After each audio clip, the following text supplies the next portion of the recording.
নমস্কার বন্ধুরা, mixed fusion সোমার পাকশালায় আপনাদের সবাইকে স্বাগত। তালের সিজন প্রায় শেষ হয়ে এলো।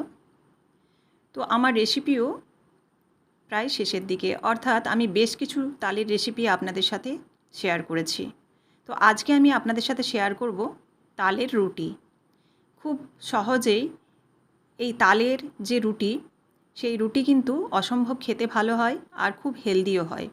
তো চলুন, এই তালের রুটি বানানোর জন্য প্রথমেই দেখলেন আমি তালটাকে ভেঙে নিলাম, তারপর কালো খোসাটা ছাড়িয়ে এবার এই যে আটিগুলো বেরিয়েছে এতে হালকা একটু জল দিয়ে দিলাম। খুব বেশি জল দেবেন না, পাল্পটা পাতলা হয়ে যাবে আর তালের যে মিষ্টতা সেটাও কমে যাবে, চিনির পরিমাণ বেশি লাগবে। সেই কারণে জলটা খুব কম দিয়ে পাল্পটা যাতে তাড়াতাড়ি বেরিয়ে যায় সেজন্য কিন্তু একটা ঝুড়ির মধ্যে আমি পাল্পটাকে বের করে নিলাম।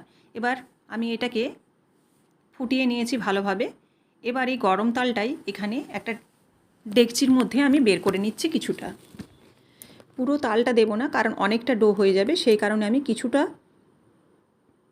তালের পাল্প এখানে দিয়ে দিচ্ছি। আর এই পাল্পটা কিন্তু গরম আছে। এই গরম অবস্থায় পাল্পটা দেওয়ার পর আমি এখানে দিয়ে দিচ্ছি পরিমাণ মতো চিনি। চিনিটা আপনারা তালের পাল্পটা যখন গরম করবেন সেই অবস্থাতেও দিয়ে দিতে পারেন। আর দিয়ে দিচ্ছি লবণ। দিয়ে এটাকে খুব ভালোভাবে নাড়াচাড়া করে নেব। আর খুব একটা বেশিক্ষণ নাড়াচাড়া করতে হবে না, কারণ যেহেতু পাল্পটা গরম আছে এমনিতেই চিনিটা গলে যাবে। এবার দেখুন চিনিটা খুব ভালোভাবে গলে গেছে আর কালারটাও কিন্তু একটু অন্যরকম হয়ে গেছে চিনিটা দেওয়ার পর। এবার এর মধ্যে আমি আটা দেব। রুটি মানেই আটার ব্যবহার করব, এখানে আমি কিন্তু ময়দা ব্যবহার করছি না। এবার এই আটাটা গরম তালের সঙ্গে খুব ভালোভাবে মিশিয়ে নিতে হবে। খুব ভালোভাবে আমি গরম তালের সঙ্গে মিশিয়ে নিচ্ছি। আর এই তালের পাল্পের সঙ্গে কম কম করে 2-3 বার আমি আটাটা মিশাবো। মিশিয়ে একটা শক্ত ডো রেডি করে নেব। এখানে কিন্তু কোনো রকম আর জল ব্যবহার হবে না। তালের যে পাল্প, এই পাল্পে কিন্তু যতটা আটা লাগবে সেই আটা ততটাই কিন্তু এখানে ব্যবহার করছি। এবার আরও একবার কিছুটা দিয়ে দিলাম। দিয়ে একটা যেহেতু শক্ত ডো বানাবো সেজন্য কিন্তু আটাটা কম কম করে দিয়ে এরকম শক্ত ডো বানিয়ে নিচ্ছি। এখানে আমি আর ডাবুটার ব্যবহার করব না। ডাবু দিয়ে মোটামুটি নরম যতটুকু ছিল আমি মিশিয়ে নিয়েছি। এবার যেহেতু শক্ত ডো হবে সেজন্য কিন্তু এবার হাত লাগাতে হবে। এবার দেখুন আমি এখানে হাত লাগাচ্ছি। হাত লাগিয়ে এবার শক্ত একটা ডো রেডি করে নেব। এইভাবে যেহেতু গরম আছে সেহেতু কিন্তু হাত দেওয়ার একটু অসুবিধা হবে, তবে হালকা হাতে মেখে নিলে এরকম একটা শক্ত ডো রেডি হয়ে যাবে। দেখুন ডো একদম রেডি হয়ে গেছে। এটাকে এবার ভালোভাবে ঠেসে নিতে হবে। যত ভালো ঠাসা হবে তত কিন্তু রুটিগুলো সফট হবে এবং রুটিগুলো খুব ভালোভাবে ফুলবে। তো এইভাবে ডোটাকে আমি বেশ কিছুক্ষণ ধরে ঠেসে নিচ্ছি। এবার দেখুন মোটামুটি ঠাসা হয়ে গেছে। আর এই যে তালের মধ্যে একটা চিটচিটে ভাব আছে তাল এবং চিনি, সেজন্য কিন্তু আমি একটু হাতে সাদা তেল নিয়ে নিলাম 1/2 চামচের মতো। দিয়ে এটা যদি ভালোভাবে হাত দিয়ে বেড়ে একটু চেপে চেপে মেখে দিলে কিন্তু এই চিটচিটে ভাবটা চলে যাবে। যখন লেচি কাটবো তখন কিন্তু হাতে আর সেরকমভাবে লাগবে না। দেখুন খুব ভালোভাবে কিন্তু একদম স্মুথভাবে মেখে নিয়েছি। এবার আমি এগুলোর থেকে লেচি কাটবো। অর্ধেকটা ডো আমি আলাদা একটা থালার মধ্যে নিয়ে নিয়েছি। এবার এগুলো থেকে লেচি কেটে নিচ্ছি, রুটি ঠিক যেরকম সাইজ করে সেরকম সাইজে। এবার গোল করে পাকিয়ে নেব।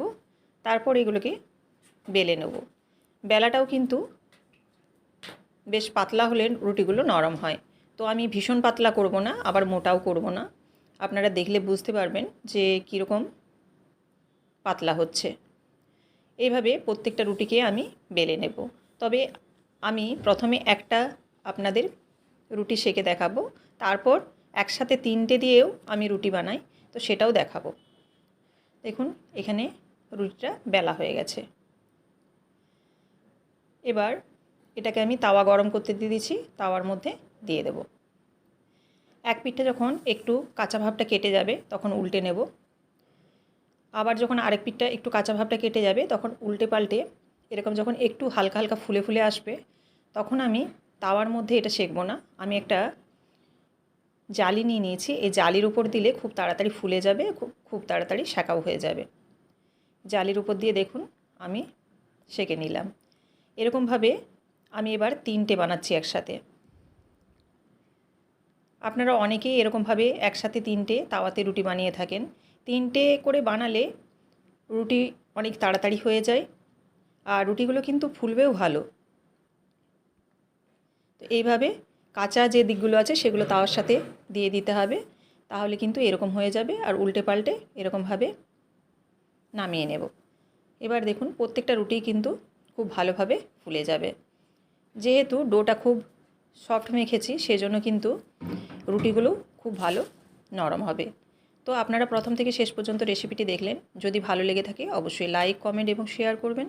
আর এরকমই প্রত্যেক দিন নিত্য নতুন রেসিপি পাওয়ার জন্য অবশ্যই চ্যানেলটিকে সাবস্ক্রাইব করে বেল বাটনটি প্রেস করে দেবেন, যাতে আমার রান্নার সমস্ত নোটিফিকেশন আপনাদের কাছে সবার আগে পৌঁছে যায়। ফেসবুক থেকে দেখে থাকলে অবশ্যই পেজটিকে ফলো করে দেওয়ার অনুরোধ রইল। আবারও দেখা হচ্ছে আপনাদের সাথে আগামীকাল নতুন কোনো রেসিপির সাথে। ধন্যবাদ।